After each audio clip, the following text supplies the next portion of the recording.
Mahe sports club library and കലാസമിതി മാഹിയുടെ ആഭിമുഖ്യത്തിലുള്ള 42ാമത് ഫ്ലഡ് ലൈറ്റ് അഖിലേന്ത്യാ സെവൻസ് ഫുട്ബോൾ ടൂർണമെന്റ് ഗ്യാലറി കാൽനാട്ടുകർമ്മം Mayyazhi police sub inspector Renil Kumar CV നിർവഹിച്ചു.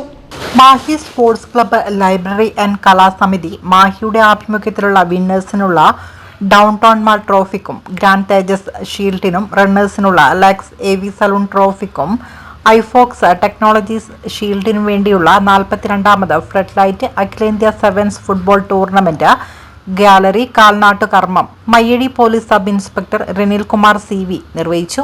പടിഞ്ഞാറ് ഭാഗത്ത് 9 സ്റ്റെപ്പുകളും തെക്കുഭാഗത്ത് 5 സ്റ്റെപ്പുകളും ഉയരത്തിലുള്ള 2000 പേർക്ക് ഇരിക്കാവുന്ന വിധമാണ് ഗ്യാലറിയുടെ രൂപകൽപ്പന. റിപ്പബ്ലിക് ദിന പരേഡിന് ശേഷം കേവലം 5 ദിവസങ്ങൾ കൊണ്ടാണ് ഗ്യാലറി നിർമ്മാണം പൂർത്തീകരിക്കുക. കോഴിക്കോട് സ്വദേശി നൌഷാദാണ് ഗ്യാലറിയുടെ കരാറുകാരൻ.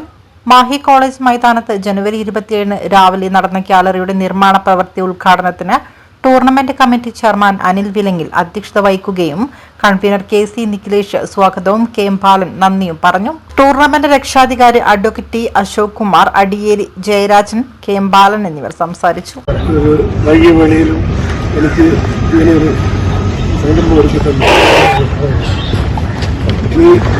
ചുരുക്കം ചില മാസങ്ങൾ മാത്രമേ ഈ സർവീസുള്ളൂ. ഇങ്ങനെ ഒരു കടമകൾ എനിക്ക് ചെയ്യാൻ പറ്റുന്നത് എൻ്റെ 40 വർഷ സർവീസ് അവസാനത്തെ നിലകളിലേക്ക് നീങ്ങിക്കൊണ്ടിരിക്കുകയാണ്.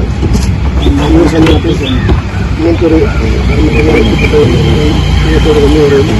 അല്ലാതെ ഈ വർഷത്തെ 42ാമത്തെ അഖിലേന്ത്യാ സെവൻസ് ഫുട്ബോൾ ടൂർണമെന്റ് വളരെ ഭംഗിയായി കടന്ന് തീരുവാനും എല്ലാവിധ